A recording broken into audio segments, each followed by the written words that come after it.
I'm a CEO at a company called AIChamp, and we automated recruitment. So the way we do this is essentially we just bring AI to fully automate the whole experience. Hello, are you ready for this interview? Yes, I am. Great, just a quick note before we start. This won't be a typical interview. My goal is to understand what you genuinely enjoy doing in your previous work, studies, or hobbies, and whether you've had any notable successes in those areas. Sound good? Companies wanting the best sales individuals, and it was, once you have hundreds of applicants, and it's very difficult to even to know who's the best fit. And on the other side, you've got frustrated applicants who are not always getting feedback from when they're applying. We've built a couple of agents, and everyone has a specific role that was previously done by human talent. Yeah. So, how are you doing today? Where are you? I noticed you went to John Moores University. Are you in the UK? Yeah, I've actually completed this degree in Ireland, in Dublin, back at the days, and Okay. yeah, it was an interesting experience. They had a branch there, but I also spent a year in Silicon Valley in Mountain View, and right now in Lisbon, Portugal. Beautiful. So I've been a little bit, many places. But yeah, so my goal is to probably split my time between California, Silicon Valley, and Portugal. Yeah, that's not a bad. That's two pretty cool places to hang out, isn't it? Especially Portugal. Especially Portugal. It's just beautiful country, especially coming up to this time of year, right? Yeah, absolutely. Yeah, have you been? To Lisbon, Porto, Douro Valley, driving around, going nice to the wineries. Did a whole for our honeymoon. We did a whole driving tour from the UK through France to via Bordeaux, of course, and that region, and then into northern Spain, so Pamplona, and then across to Rioja, over to Portugal. And I must say, it did wrong foot me a little bit when I drove across the Portuguese border and there was a time zone change. From Spain to Portugal, I thought it was going to be the same time zone, but somehow it switched. But So love Portugal, beautiful place. Yeah, it's a wonderful spot, and there's a huge tech community here as well, and I think the time zone is perfect because you're kind of in the western side of Europe, so it's more or less tolerable with California, as much as it gets, and then also with the rest of Europe, because I have a development team in Poland, and also some personal assistants all over the world, so I'm kind of in the middle when somewhere is super late, somewhere super early, but you can mix two together here. Yeah, for sure. Well, look, it's really good to speak to you and to meet you. We've not met before, and you were listening to one of the previous episodes of the podcast, and your team reached out to me, which was great. And we'll get into what your company is doing, and I guess what your mission is. But I was really interested when I saw AIChamp, of which you're the, I think, co-founder and CEO of a company called AIChamp. And from my layperson's point of view, it looked like it was automating the kind of talent acquisition, interviewing, that whole process, which as a sales leader is tremendously time consuming, but always very difficult to automate. So I was really, really interested to see your company and what you're doing, Vol. So maybe tell the audience a little bit about it, and we've got a demo to share with everybody today of your product in action. Yeah, absolutely. So I'm a CEO at a company called AIChamp, and we automated recruitment primarily for sales roles. So anywhere from senior VP level down to SDRs or sales assistants.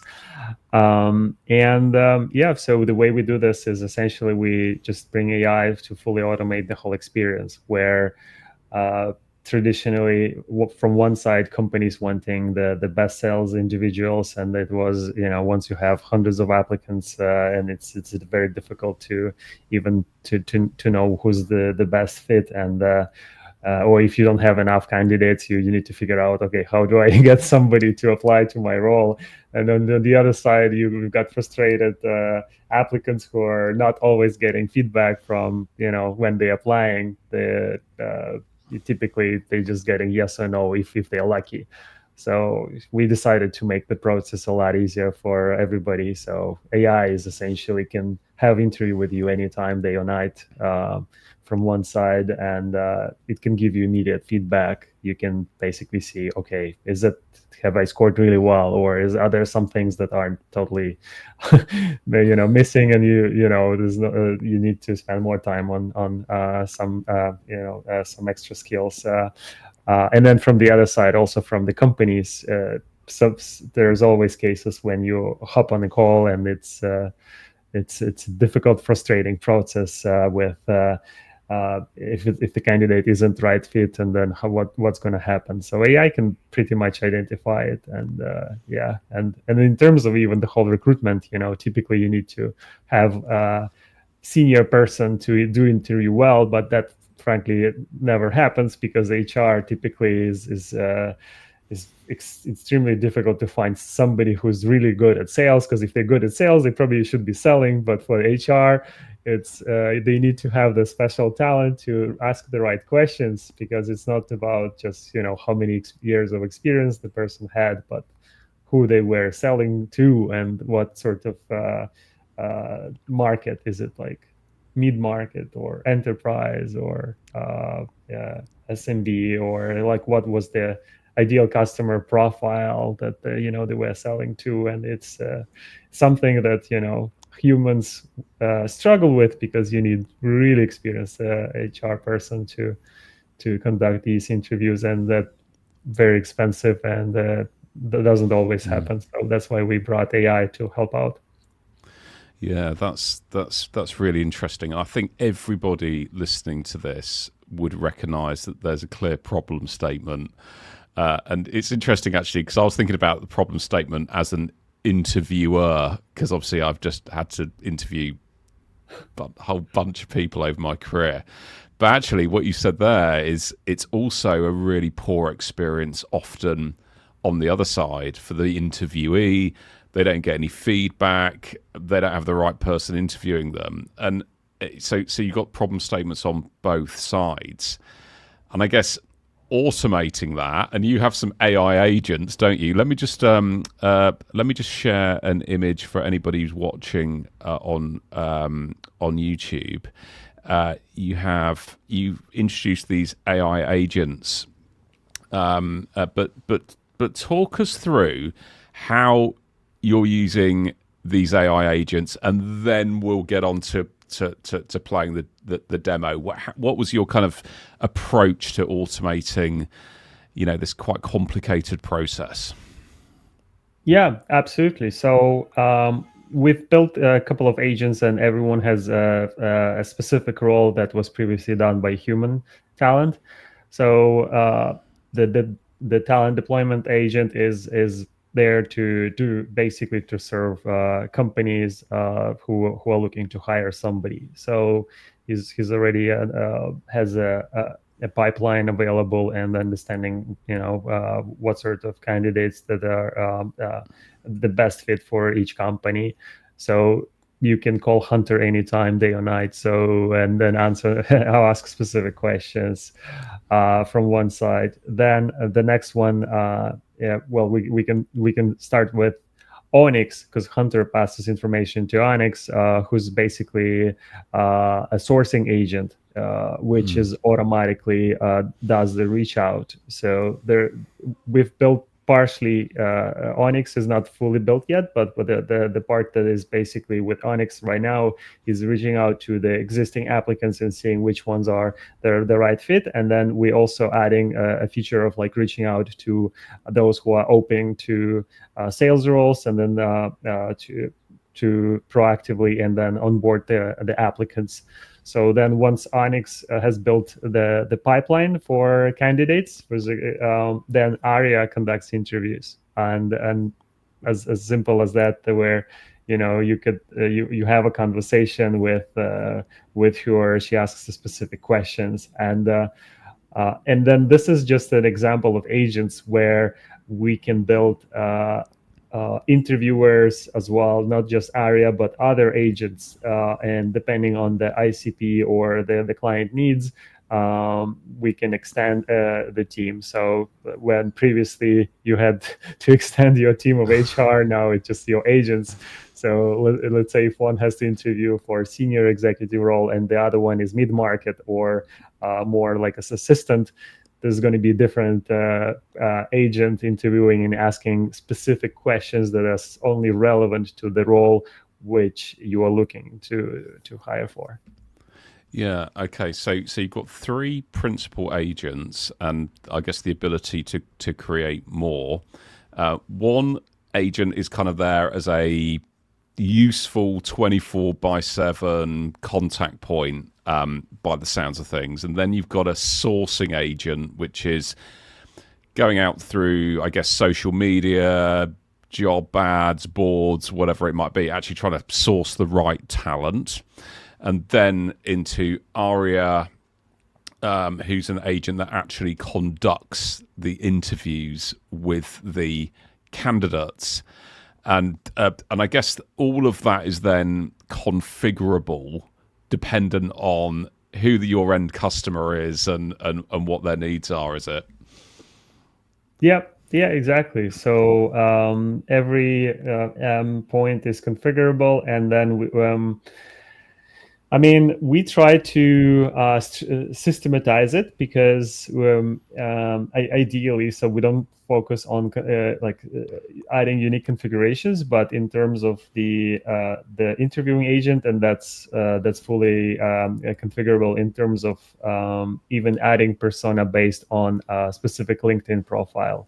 So if there is some best person that you can describe for the interview, and that's not necessarily a recruiter, for technical roles, this could be like CTO. For sales roles, is VP of sales. So you could actually take an example as a template for some VP of sales of some known organization, and then configure it for as being your person to interview the candidates, and then you can calibrate it and say, okay, just like this person, but with these kind of questions or these parameters as well kept in mind. Yeah.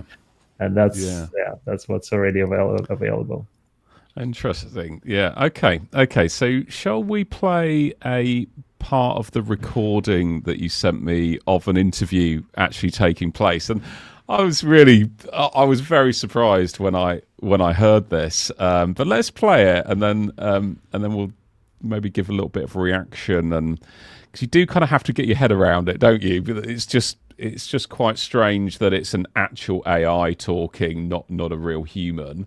But let's play. Shout at me if you can't hear the sound on this, Vol. Let me play this. Hello, are you ready for this interview? I can hear. Yes, I am. Great. Just a quick note before we start. This won't be a typical interview. My goal is to understand what you genuinely enjoy doing in your previous work studies or hobbies, and whether you've had any notable successes in those areas. Sound good? Okay. Can you hear me properly? Yes, I can hear you loud and clear. Let's dive in. Could you tell me which of your previous roles as an SDR or BDR are the most relevant for this role, and why? Well, I have worked as a junior business development consultant for the past year, and I have worked in delegation organizing. So I have organized delegations and also worked in organizing B2B meetings for European companies such as Total Energies, NG, Meridium, Dynamis Investment Partners. So those are the organizations that I have worked with. So typically we have worked with European companies mostly. Most of the companies that we work with are European companies. And That's pretty much a summary of the role that I have worked in. And I've also worked in real estate as a cold caller for the past 3 months, um, which has also assisted in my cold calling experience. That sounds like a solid background. Among these roles, how did you rank compared to your peers? For instance, were you one of the top performers, somewhere in the middle, or otherwise? I would say that I was a top performer. Well, I'm always a top performer, um, because I always exceed my expectations or what is expected of me. And so, yes, I would say that I am a top performer. That's great to hear. How was this ranking estimated in each of your roles? Did you have specific metrics or feedback that indicated your performance compared to others? So, on my real estate cold calling job, so we have a system where we get feedback from our manager. So I'll pause that there, Vol, because I think that gives everyone an idea of what the AI agent's doing. And yeah, for me, when I first heard about the concept, I was like, how is the AI agent actually going to conduct this conversation in a way that's not a bad experience for the interviewee, but actually, and since we arranged this, you to come on the pod, well, I'm talking to my chat GPT the whole time now, right? So already that's kind of normalizing talking to an AI agent. So what's been so that was just a real brief. That how long have we got on that whole recording? That's actually a 12-minute 30 interview, right? So. And as you're listening, I don't know if people would go on the same journey that I went on. You go on this journey of, oh, this is weird, to, okay, yeah, actually, because it does get on to, it gets more conversational as it goes on, doesn't it? But it needs a mindset shift, I think, Vol. Yeah, absolutely. And I think, we should implement the systems only if it can be, delivering better quality than humans. And I think we are at the point when it's actually happening right now.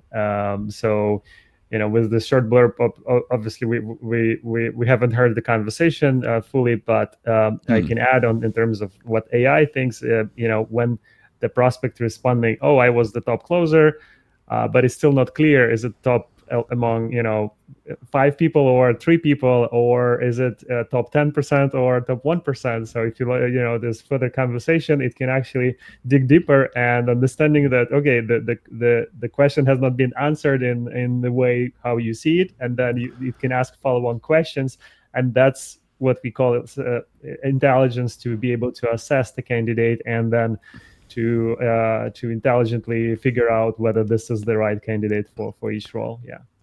Yeah, and then it does go into the role play section, doesn't it? So, and I was thinking, well, and for anyone who can see the screen, if you're watching this on YouTube, yeah, the below the audio kind of recording is a score, and this candidate scored 78%, and there's various different categories of how rolled up into that 78%: prior success, native fluency, competitiveness, and then into multiple kind of scores around role playing. And one of those scores that, or the metrics that I found the most surprising, is there's some various things around introduction and prospect qualification, but there's also rapport building. And so she scored 3 out of 5 for rapport built. So it said some rapport built, but could have been stronger. And then 4 out of 5. Then she's got a 2 out of 5 for qualification. So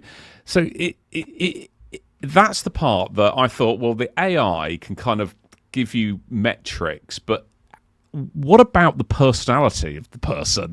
When you're interviewing someone, with the body language and the feel that you get for somebody, so much of that communication is non-verbal. How does the AI kind of assess that? That was what was of real interest to me, because it seemed to be doing that. Yeah. So I would say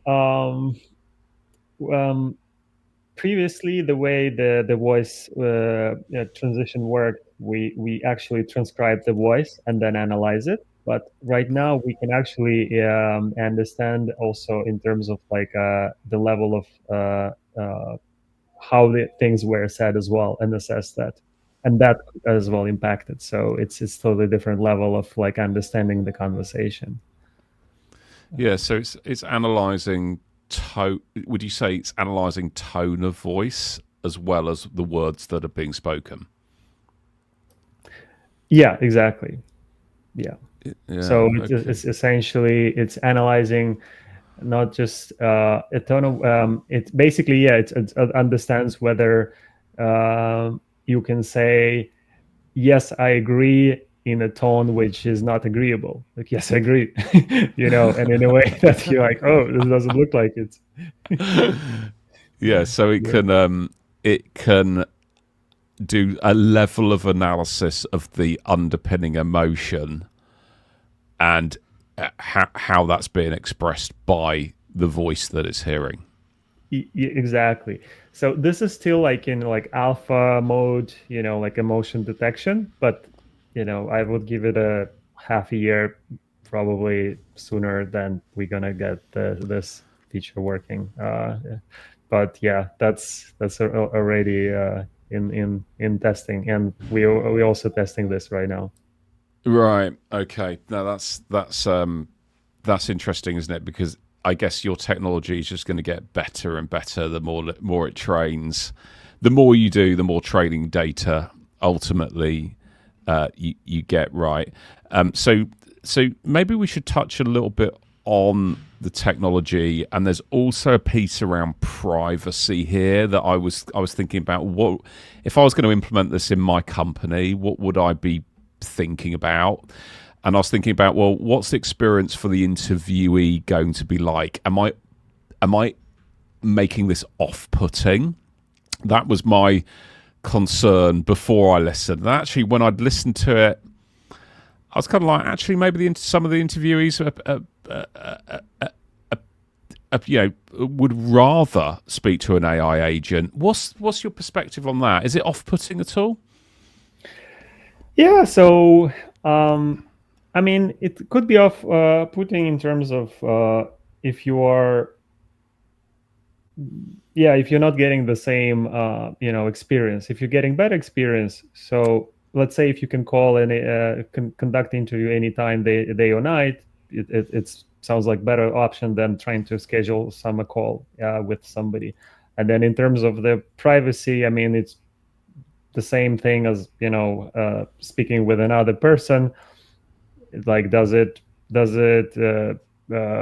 you're not gonna share something that is private to another person if it's private, and then if it can be shared, then what's the difference whether you are sharing it to like an AI model versus like another person, because that other person typically is supposed to take notes and then write whatever is interesting still and put this to some sort of CRM, and then it will still be there. It's just the problem is that the middle point, you probably hoping that it might not be in that CRM or in some sort of database, which supposed to be added anyway. So I don't see a big problem there, as long as the questions, everything is relevant, and the applicant is getting better experience. And the interview doesn't need to take the full hour. You can get everything in 10, 12 minutes. So everybody wins. Yeah. So you've got convenience. You've got it's fast. It's a much more efficient experience for the interviewee, and the privacy. Well, you're going to capture the person's name, their data, what they say anyway, and you're going to put that in the same systems. So yeah, and I totally get all of that. And as you listen to the recording, maybe can we drop a link to the recording in the show notes here, or is that something that we couldn't Yeah, let yeah. No, people you could listen to. share. Yeah, you could Okay, share the link. No problem. I'll drop them. So if anyone wants to go back and listen to the full 12 and a half minutes, I would highly recommend you do that, because if you're starting with my mind, where my mind was this is a bit strange, you kind of see that actually it's not so strange. And actually, then when you look at the volume of interviews that people have to conduct, I guess that's where your target customers are the ones with significant volume on interviewing, are they, Vol? Yeah. Well, I mean, we started with a significant volume, so somebody with like sales assistant roles, and this is the one we've conducted more than 600 interviews in one day, and I have selected an assistant for myself as a testing. We've selected like top 3 scorers, and I was I was impressed by the quality of the candidate, because for my assistant, so first is, I had to qualify by the English, and then as in a sales assistant, her English was amazing, and she were responding faster to questions and understanding things faster, and it's just like the whole experience. When I have new candidate joining our team, everybody's noticing the clear like a candidates with this better experience. So and then even with the results so far, we are seeing, we are very happy. So with one of the most recent candidates we hired, for Francesca, it's amazing add to our team. And I can say that we had like 600 applicants that have applied. So, if I had a human HR, imagine having 600 interviews is just insane. But, now we could do that. But for what I also see this gradually moving to the senior roles as well, because within sales, it's also incredibly difficult to find a person that have the right fit for your company. So if you're moving to like more enterprise deals, then you may not necessarily have a lot of applicants, but with AI, you can actually keep this records of who was interested, open to roles, and then also which ICP they were selling to, which may not be obvious in some cases. So let's say that somebody's selling to like learning managers, or learning and development management, then they may be selling a different product for the same ICP, but which would be very difficult to connect the dots and figuring out, oh, these guys were actually selling to the same guys, but it could have been a different product, which is like, in cloud, or some sort of like analytics optimization, or some other different technical product. And AI is really good at knowledge connecting. So then he connects the dots and saying, "Oh, this person is better fit for this role," and that's how we see this moving gradually to enterprise applications and connecting the right people to the right opportunities. Yeah, look, as you're talking, when you say your system conducted 600 interviews in a single day, I mean, that's I think anybody listening to this podcast who does a lot of interviews will be like, yeah, okay, we can see how that would be of benefit. Moving to the more senior roles is going to bring me on, that's bringing me on to my next question for you, which is, well, how far do I let the automated AI process take this with my candidates? So, of course, if I've got 600 applications, it makes sense for me to let the AI conduct those, let's call it the first interview. What happens then? How many, and then I down select to say 200 candidates.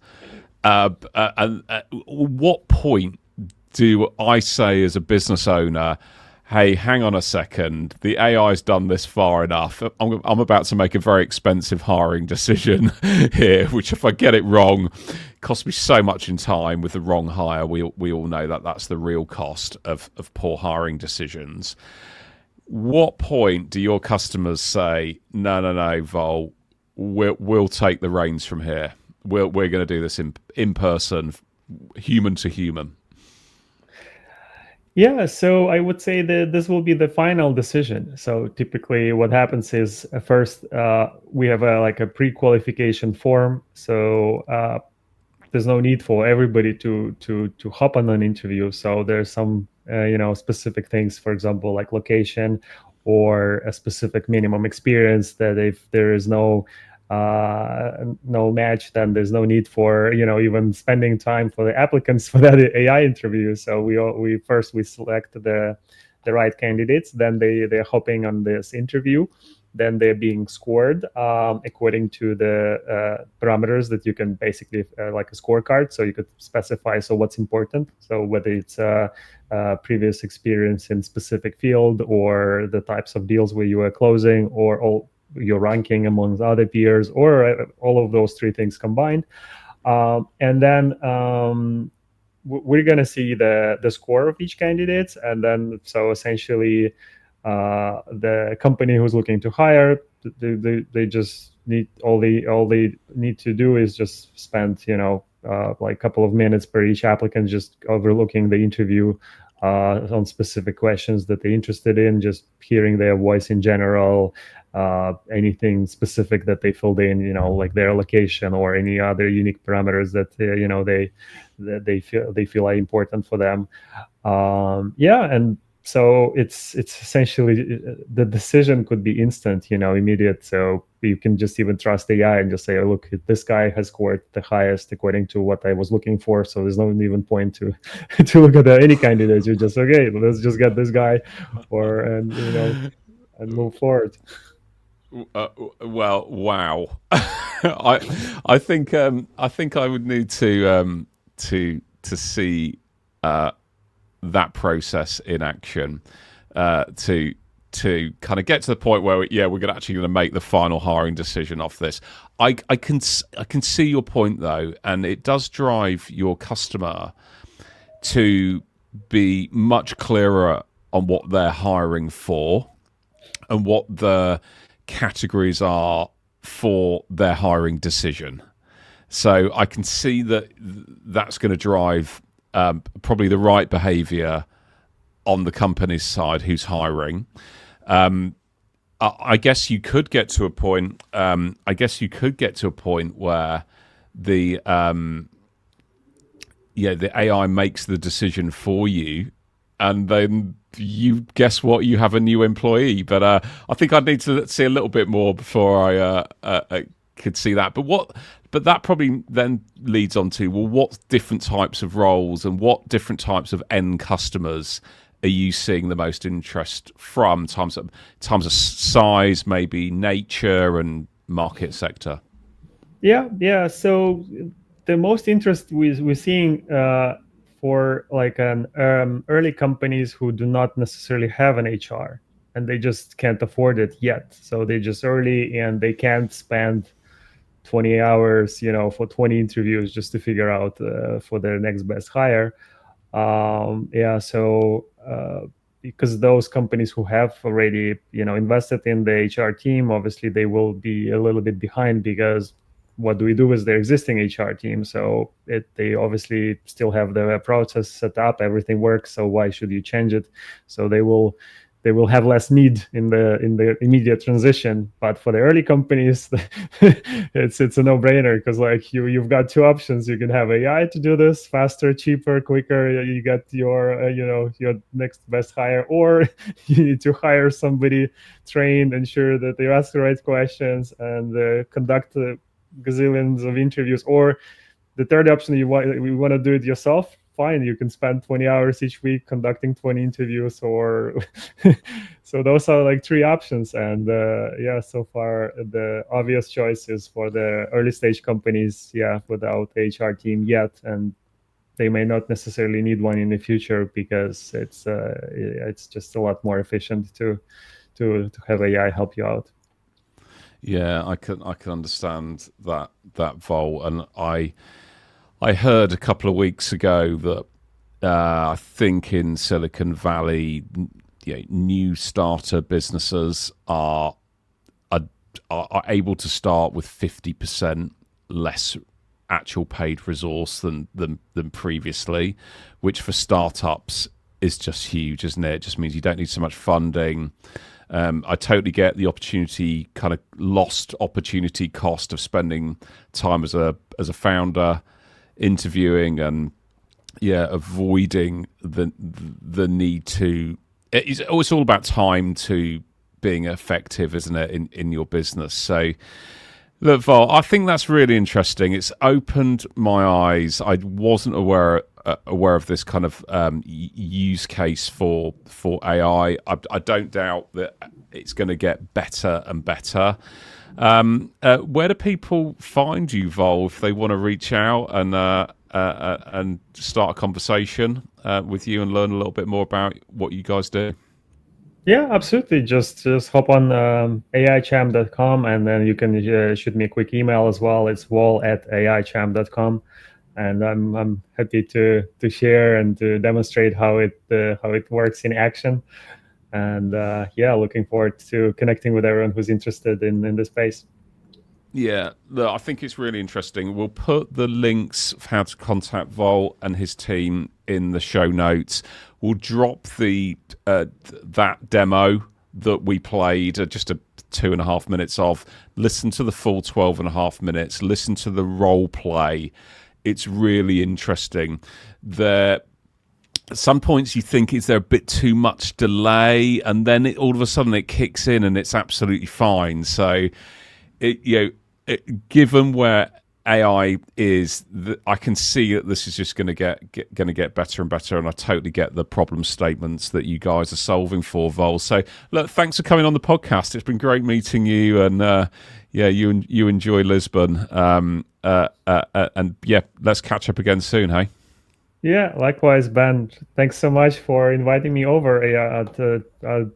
I wasn't even surprised after listening to all your podcasts and then hopping on and being as the next one. Yeah, I really appreciate it.